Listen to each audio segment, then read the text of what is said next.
Alice POV. Hindi ko alam kung paano iwasan si Miguel. Pakiramdam ko unti-unti na namang nahuhulog ang puso ko sa kanya. Ayoko nang muli pang ibalik ang aming nakaraan. Masaya ako sa buhay na meron ako ngayon. Hindi ko alam kung paano nga ba. Napapansin ko habang tumatagal, lalo nagiging close dito ang dalawa naming anak. Ayos lang naman yon, at least may father figure ang mga bata. Pero natatakot akong baka ipagkaloloko ng sarili kong nararamdaman. Mahal ko pa rin si Miguel at di ko alam paano titikisin ang nararamdaman ko dito. Hindi ko alam kung paano to iiwasan. Habang pilit akong lumalayo, pilit naman tong dumidikit sa akin. Katulad kanina, alam ko, gusto nitong makausap ako. Ginagawa kong lahat upang maging abala kapag nandito siya sa restaurant. Ayokong magkaroon pa kami ng intimate na ugnayan. Ayokong magtagal ang aming pag-uusap kapag kami lang dalawang magkaharap. Baka mapansin nito na malaki pa rin ang pagkakagusto ko sa kanya. Mommy, hindi pa po ba tayo uwi? Narinig kong tanong sa akin ni Maine. Nandito pa rin kami sa restaurant at matyagang naghihintay ang mga ito sa akin. Si Alexis naman inaabalang sarili sa panonood ng kung ano sa cellphone ng daddy nito.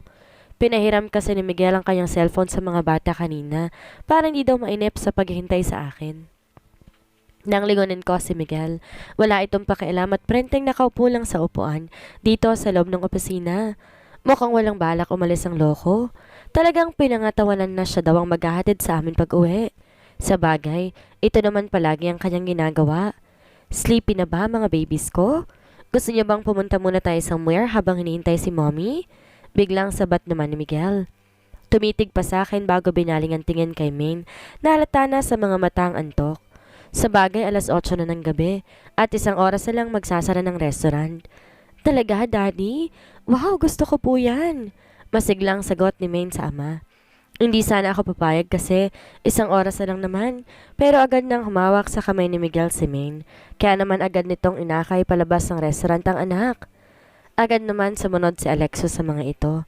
Naiwan akong sinusundan na lang sila ng tingin habang papalayo. Sa bagay, babalik naman siguro sila after 1 hour, kaya hayaan ko na lang muna. Naging abala naman ako pagkaalis nila, kaya naman hindi ko namalayan na magsasara ng restaurant. Naglilinis ng aking mga staff na mapansin ko na paparating si Miguel. Kumunot ang noo ko dahil hindi nito kasama ang mga bata at nakapagpalit na rin to ng damit. Lalo to naging gwapo sa kanyang civilian attire. Naalala ko mga sandaling magkasama pa kami noon. Ganito siya manamit kapag nasa bahay lang. Nasaan ang mga bata? Agad na tanong ko dito nang makalapit ito. Seryoso naman ako nitong tinitigan saka sumagot. Tulog na sila. Masyado napagod kakalaro kaya hindi ko na ginising. Actually, sa penthouse sila sa itaas. Doon ka na lang din matulog para naman hindi na maistorbo pa mga bata. Seryoso nitong sagot. Natigilan naman ako. Huwag ka na magdalawang isip pa, Alice.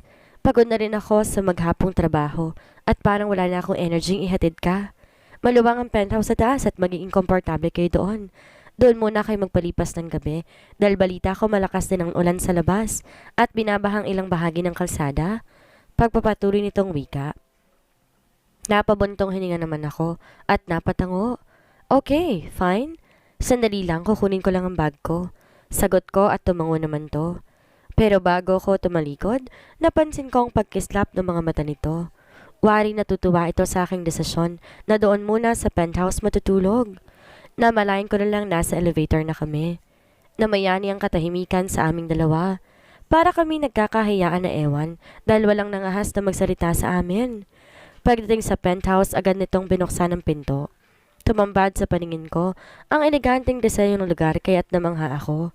Dito din ako nilala ni Miguel nung nawalan ako ng malay sa parking area, kaya familiar sa akin ang lugar. Pero na-appreciate ko na ang ganda at ang tumampad ng karangyaan sa mga mata ko. Ilang babae na kaya ang dilala niya dito?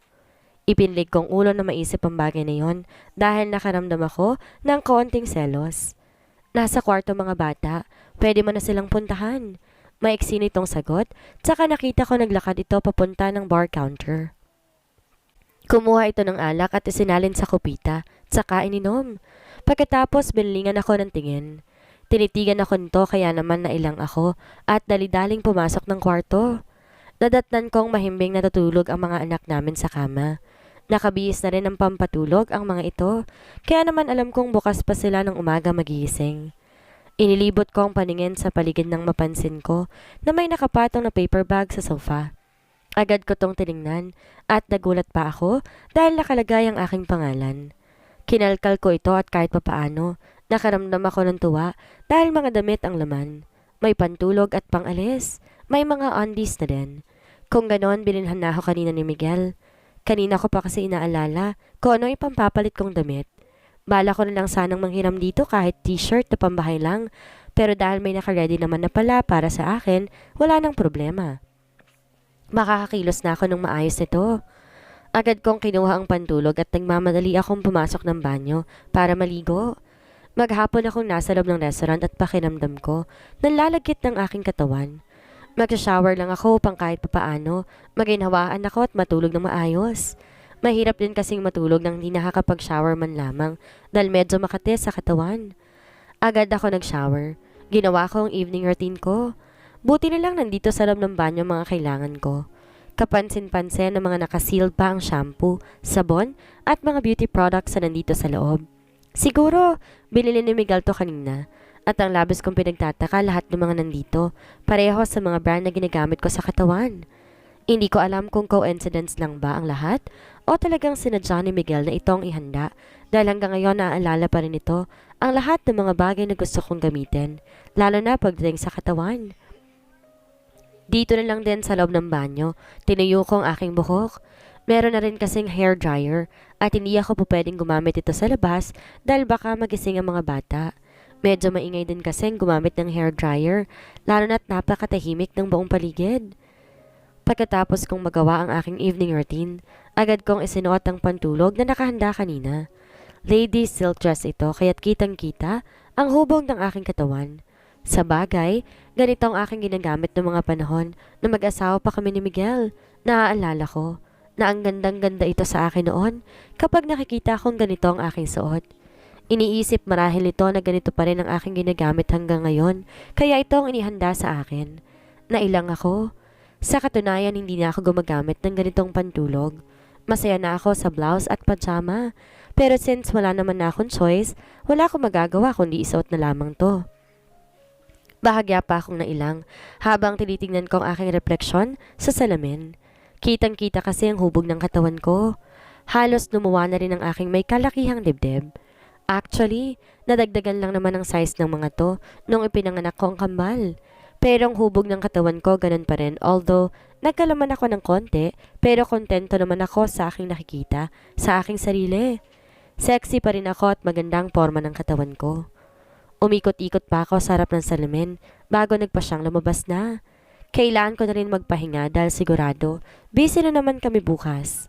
Weekend bukas kaya't sigurado, dadagsain lalo kami ng customers. Pagkalabas ng banyo, agad akong dumiretso sa kama. Queen size bed ito, kaya't kasya kaming tatlo. Pinatay ko muna ang ilaw ng kwarto at hiniyaang nakasindi ang lampshade. Pagkatapos, nahiga na ako sa tabi ng aking mga anak. Di na ako nag-abala pang silipin si Miguel sa labas. Baka umiinom pa ito. Agad kong ipinikit ang aking mga mata nang mahihiga akong aking pagod na katawan sa kama. Napahimbing din ang aking pagtulog nang maramdaman kong parang lumulutang ako sa alapaap. Ang akala ko nananaginip lang ako, kaya hindi ko pinansin dahil na rin sa sobrang antok na aking nararamdaman. Pero muli akong nagtaka nang may kusino ang nakayapo sa akin. Hindi ko na sana papansinin pa kung sinong taong yon sa pag-aakalang baka isa sa mga kambal lang to. Pero napansin kong medyo mabigat ang brasong nakayapo sa akin, agad na napadilat ang aking mga mata. Sumalubong sa aking paningin ang mukha ni Miguel. Nakangiti ito habang nakatunghay sa akin. Akala ko nananaginip ako ng mga sandaling iyon, kaya naman ipinikit kong muli ang mga mata. Sa sobrang pag-iisip ko kay Miguel, bigla ko na lang itong nakikita hanggang sa panaginip. Pero muling napadilat ang aking mga mata na maramdaman ko, may lumapat sa labi ko, kasabay ng paghaplos ng para dito sa aking tiyan. Napamulagat ako na mapagtanto ko na hindi pa naginip ang lahat. Nandito si Miguel sa tabi ko at hinahalikan ako ngayon. Gosh! Ramdam ko ang init ng katawan niyang nakadikit sa akin. Nalasahan ko pa sa labi nitong alak. Hindi ko alam kung paano magre-react. Biglang nanigas ang buo kong katawan. Kiss me back, Alice. Bulong nito sa akin pagkatapos ay bahagyang kinagat ang aking pang-ibabang labi. Magpoprotesta sana ako, pero nang ibok ako ng aking bibig, agad na sumalakay si Miguel sa loob ng aking bibig. Napaungol naman ako habang hindi ko alam kung ano ang aking gagawin. Nadadarang na rin ako sa kanyang ginagawa. Namalayan ko na lang tumutugon na ako sa mapusok na halik ni Miguel. Pero nang maalala kong katabi pala namin ang aming mga anak sa kama, agad akong nagkaroon ng lakas na itulak ito.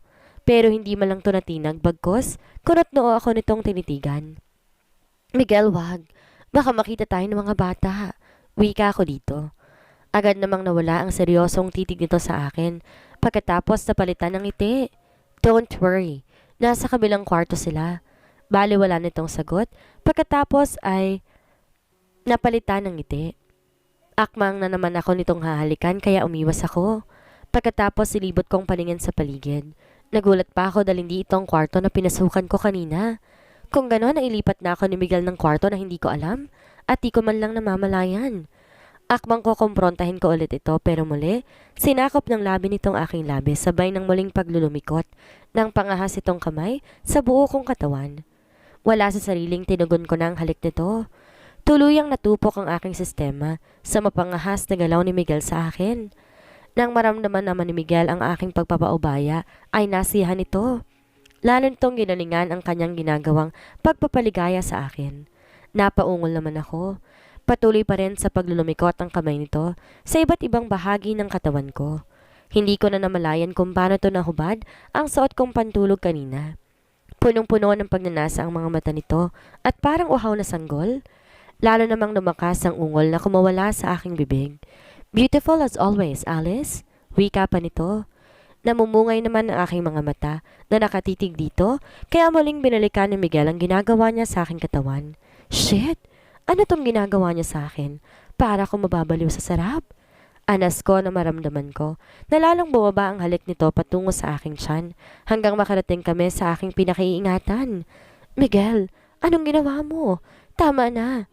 Anas ko dahil pakiramdam ko, mawawalan na ako ng ulirat dahil sa walang kapantay na sarap ng kanyang ginagawa sa akin.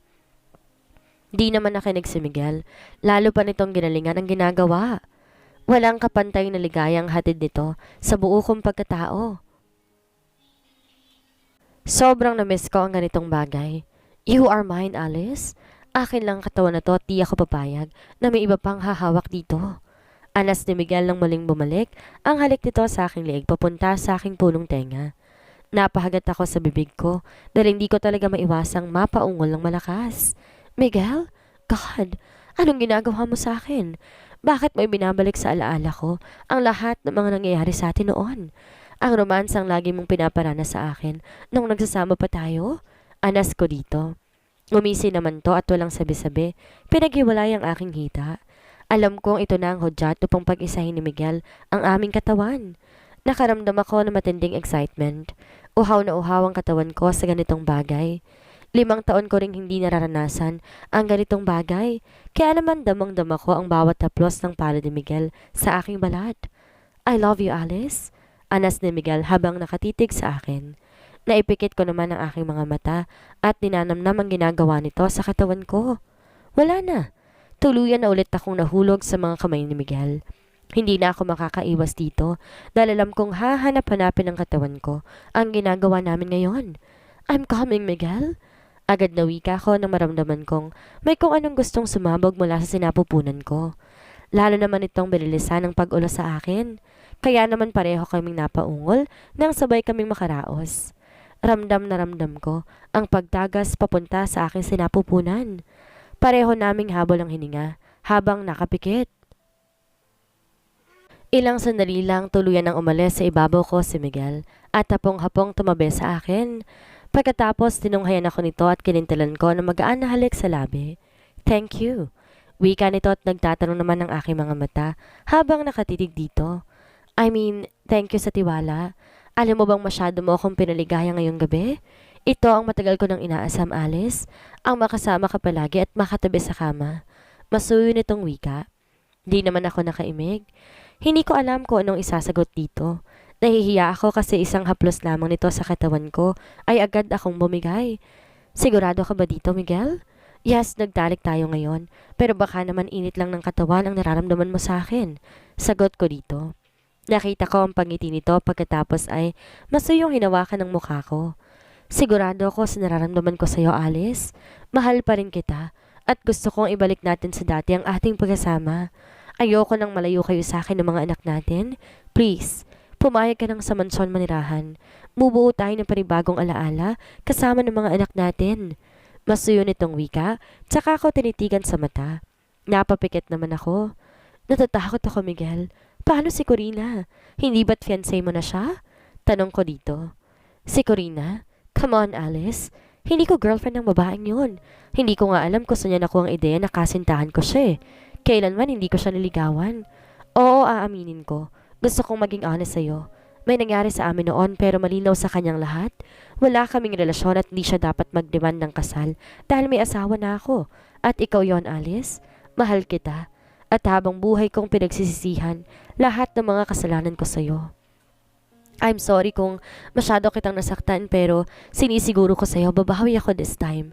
Sagot ni Miguel sa akin. Gulat naman akong napatitig dito. Grabe ka naman pala. Nagpakasasa ka sa katawan niya noong mga panahong wala ako. Hindi mo ba alam na masakit sa akin ang bagay na yon? Kunwari nagtatampo kong wika dito. Natawa naman ito. At least umamin ako sa'yo, honey. Alam mo bang kahit nakipagtalik ako sa iba, ikaw pa rin ang hinahanap ng katawan ko? Masuyo nitong wika sa akin at muli akong hinalikan sa labi. Matagal ang ginawa niyang paghalik sa akin na siyang muling nagpasiklab sa init na nararamdaman ng aming katawan. Siguro kailangan na nating umpisa ng round 2. Anas nito sa akin pagkatapos pakawalan ng aking labi. Napangiti naman ako sa sinabi nito. Mukhang masyadong mahaba ang gabi naming dalawa. Mukhang wala kaming ibang gagawin buong gabi kundi magtalik. Hindi ako tinigilan ni Miguel hanggang pareho kaming halos na ubusan na ng lakas. Parehong bagsak ang aming katawan sa kama dahil sa matinding pagod. Hindi ko na mabilang kung nakailang rounds kami basta pakiramdam ko pagod na pagod ako. Pareho kaming nakatulog na may ngiti sa labi. Hindi na namin nagwapang magbihis dahil sa matinding antok. Basta na lang kaming nagtalakbong ng comforter at magkayakap na natulog. Kinaumagahan, masakit ang aking katawan nang magising ako. Napakurap-kurap pa ako at agad na natigilan nang maalala ko ang nangyari sa amin ni Miguel kagabi. Agad ko tong kinapa sa tabi ko pero nang mapansin kong wala na ito sa tabi ko, dahan-dahan akong bumangon. Napansin ko na sasuot ko na ang aking pantulog. Dahan-dahan akong bumaba sa kama upang magbanyo. Masakit ang buo kong katawan, lalo ng aking pagkababae dahil sa walang sawang pag-angkin sa akin ni Miguel. Pagkapasok ko ng banyo, agad na umagaw sa aking paningin ang bathtub. Punong-puno ng tubig at mukhang ready na para maglublob ako.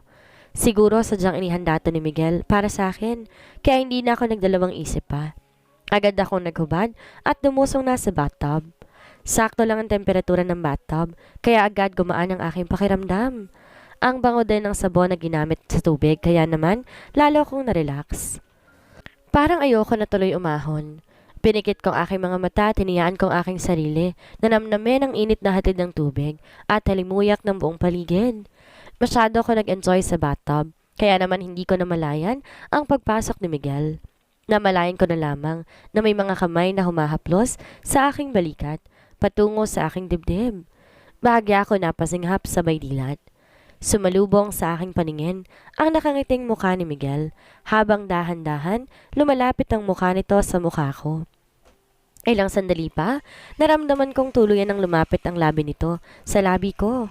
Matagal kaming naghalikan. Pakiramdam ko muling nabuhay ang pagnanasa sa aming katawan, katulad kagabi. Matamis nang umitito sa akin nang muling maghiwalay ang aming labi. Pagkatapos bigla ko naalala ang mga anak namin. Tama, kasama pala namin ang kambal. Anong oras na tiyak na hinahanap na ako ng mga to? Akmang tatayo na sana ako mula sa bathtub nang pigilan ako ni Miguel. Pagkatapos dahan-dahan tong naghubad ng kasuotan. Miguel, teka lang. Aasikasuin ko muna mga anak natin. Wika ako dito at pilit na iniiwas sa aking paningin sa maganda nitong katawan. Don't worry, honey. Hindi ka nila hahanapin dahil alam nilang nandito ka lang sa kwarto ko at nagpapahinga. Wika nito sa akin. Agad na nanlaki ang aking mata dahil sa sinabi nito. Natawa naman to sa expression ko. Nasa labas din si Nanay Hilda. Inaasikaso niya ng kambal kaya huwag kang mag-alala. Solong-solo natin ang kwartong to at walang mga istorbo sa atin. Wika nito tuluyang hinubad ang huling saplot sa katawan nito. Walang sabi-sabi tong lumusong sa bathtub. Agad hinilang hubad kong katawan at pilit akong pinapakandong sa kanya habang pareho kaming nakalubog sa tubig. Hindi ko alam pero bigla ako nakaramdam ng matinding pananabik. Hindi pa rin nagbabago ang katawang ito, Alice. Napakaganda mo pa rin at hindi ka nakakasawa. Bulong nito sa akin. Lalo naman akong nakaramdam ng init. Parang gusto ko nang gawin namin ulit ang mga nangyari sa amin kagabi. Miguel? Bulong ko dito sabay ikot ng katawan ko paharap dito. Siguro kailangan na natin magbandaw, honey. Sabik na akong muli kang maangkin. Wika nito at mabilis na umahon ng bathtub. Pagkatapos yumuko ito at nagulat ako na bigla akong buhatin papuntang shower. Agad nitong pinaagos ang tubig sa shower at sabay kaming tumapat. Natanggal lahat ng bula sa katawan namin kaya't kitang-kita ang aming mga hubad na katawan. Muli akong sinibasib ng halik ni Miguel. Puro anas at ungol sa rab ng banyo ang maririnig dahil sa aming pagkasabik sa isa't isa. Para kaming bagong kasal ng mga sandaling iyon. Walang kapaguran sa aming pagniniig. Kaya naman, nagtagal din kami ng halos 2 oras sa banyo bago nagpa siyang tapusin ang paliligo. Pagod na pagod ang aking katawan nang lumabas kami ng banyo. Agad ako napahiga sa kama at parang gusto ko na rin ulit matulog. Ngayong muling ibinigay ni Alice ang sarili kay Miguel, ito na kaya ang simula para sa masaya nilang pagsasama? Wala na nga kayang hahadlang pa sa pagmamahalan nila. Yan ang ating aalamin sa susunod nating kabanata.